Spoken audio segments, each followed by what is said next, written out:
art's a great, art has changed my life. And I'm hoping maybe art can change some other people's life. Chris Navarro's latest artwork now stands outside the Wyoming Rescue Mission's Recovery Ranch near Douglas.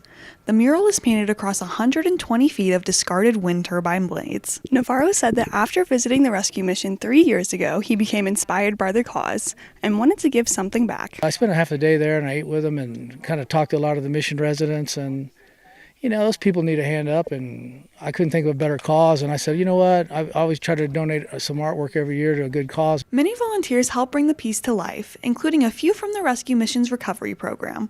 One of those was Andrew Santor, who said he's always been interested in art. I don't do as much often as I want, and so doing this project with Chris is it's something I've never seen, and just the talent that everyone has, it's really cool. The finished piece, titled the Windborne Wyoming Mustang Mural Project, is painted on the wall of Renewal sculpture and features 40 Mustangs. I'm trying to take obsolete, discarded blades and turn them into something.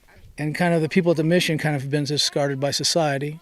And wild horses are kind of being discarded. So I'm trying to put the three together and try to tell a really great story about, there's a way to make something that's a lot of people consider discarded or worthless into something special. Abby Ewell, your Wyoming Link, Casper.